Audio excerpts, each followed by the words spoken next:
Okay, so this is my little hacky half drezno, half Turing machine hack, bit mangler.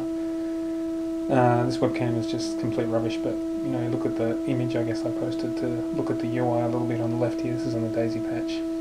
What I'm doing here is I'm running a signal from 0 point oscillator into Mordax, and then from Mordax into the daisy, and then back into the Mordax again. And the green one is the original trace, and the red one is the one that's been processed by the daisy, and at the moment you can see they're sort of the same. In fact, one thing that's interesting is you can see this red one lags this green one a little bit, and that reflects, I guess, the processing time of the daisy. So I'm just going to use a wave here that sort of goes from a sine wave, and I can blend it through to this sort of triangle wave with this weird little in-between bit.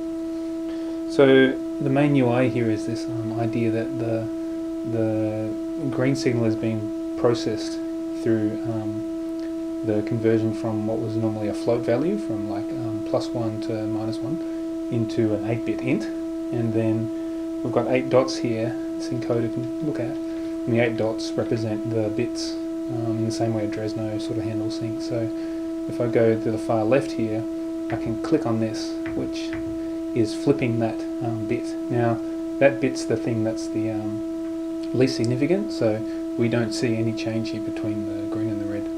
But if I go up and I flip further bits along, you can start to see that the red trace is getting these bits flipped as we go more and more towards the right hand side, which is the most significant. So they're getting more and more influenced, and it's these last couple you can see, second last and the most, really make this difference, that when we flip the bits of the 8 int representation, especially the most significant, we get this mammoth change in the signal.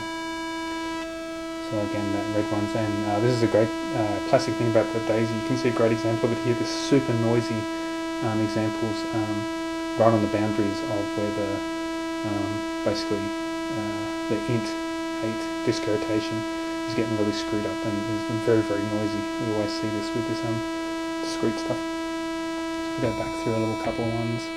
So these are cases now where I'm flipping the 3 most significant. You get this sort of weird in-between waves. It's classic bit reduction stuff. But the main thing that I like here, and what I've tried to do here, is this idea that there's a couple of other controls here. Firstly, this idea that there's a gate coming in here, and what the gate's going to do is it's actually going to rotate this bit. So if I put this on a little LFO, then this, every time this rotates is happening is from this gate basically. And now what I can do is I can put some in, a bit like a Turing machine, where I do is setting them and they're rotating through. Now if I get a wave somewhere between and then ramp that LFO up to audio rates, you get some weird distortion stuff going on.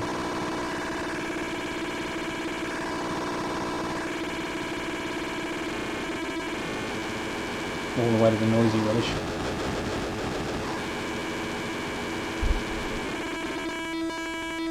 But the whole, I guess, point of this as a Turing machine is that we've also got this probability, which talks about the fact that when things roll, how likely are they to get a new value. That's currently set to 0, which is why when these values are rolling they're never changing. But if I set them to 1, then they'll change every time, which gives us a sequence basically twice as long. Just have a look at that. So now basically every time this rolls, we're getting a value. Oh, that's actually what I might do here is I'll put this in, let's put 2 in a row with 0 probability. So now 2 in a row with 0 probability. As we cycle through those, you'll see there's 2 flying past basically. If I turn this down and set this probability to 100%, then those 2 will turn into basically zeros as they come around, and instead we'll have this 2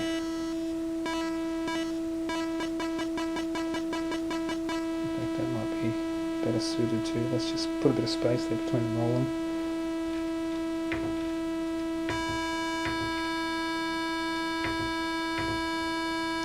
crank that up to 100% probability, and then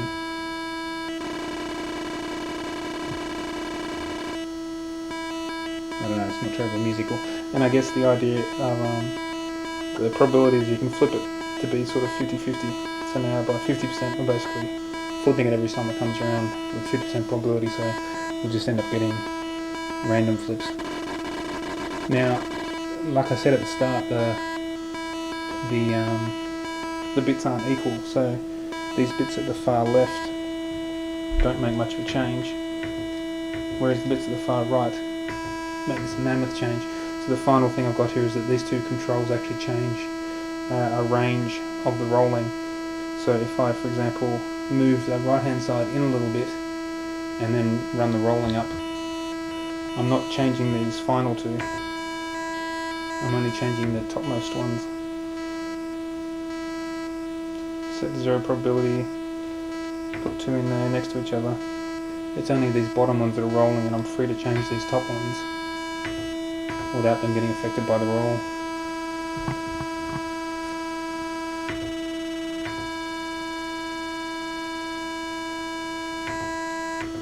And by constraining that range there for the randomness, let's say do 50%, then I'm really not getting much effect from those bottom ones, only the top ones.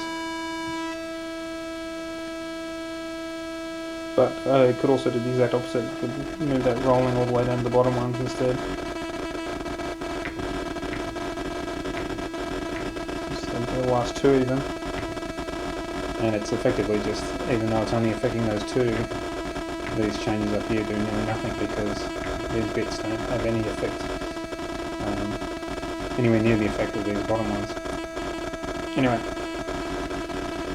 that's my day hacking on the DIY turing drezno machine.